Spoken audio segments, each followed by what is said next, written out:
হযরত আইয়ুব আলাইহিস সালাম, আমরা জানি ওনার নাম, একজন নবী ছিলেন। আল্লাহ কোরআনুল কারীমে ওনার নাম উল্লেখ করছে, নি'মাল আবদু।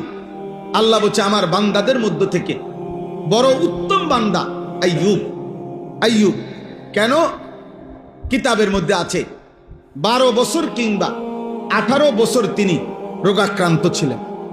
দুইটা বর্ণনা, হয় 12 বছর নয়তো 18 বছর।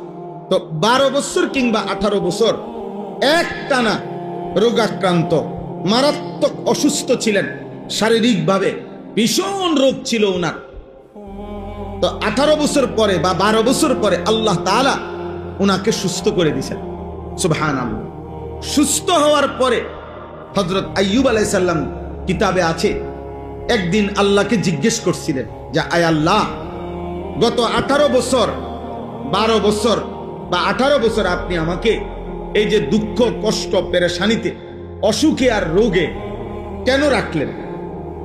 আমার এমনি জানার ইচ্ছা আপনার কাছে, আপনি আমারে অসুস্থ বানায় রাখলেন কেন এত লম্বা সময়? আপনি কেন করলেন? তো আল্লাহ তাআলা বললেন, আইয়ুব শুনো, অসুস্থ হওয়ার আগে 70 বছর তুমি সুখে ছিলা, সুস্থ ছিলা।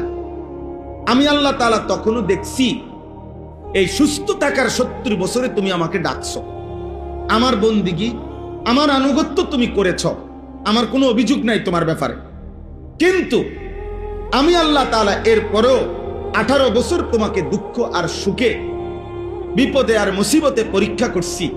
তবে আমি আল্লাহ তাআলা দেখছি এই 18 বছরও তুমি আমাকে আগের 70 বছরের মতোই আমারে ডাকছো।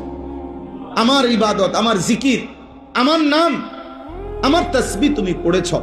আমি এই অসুস্থ অবস্থাতেও তুমি আমারে ডাকছো। তাইলে এই অসুস্থ অবস্থাতেও তোমার ব্যাপারে আমার কোনো অভিযোগ নাই, সুখের সময়েরও অভিযোগ নাই। তাইলে রোগ দিলাম কেন? আল্লাহ তাআলা বললেন, আইয়ুব, আমি দেখতে চাইছিলাম যে সুখের সময়ে আমাকে তুমি ডাকো আর দুঃখের তুমি ডাকো, কোন সময় এই ডাকে, কোন ডাকে মায়া লাগে বেশি, আমি এটা দেখতে চাইছিলাম।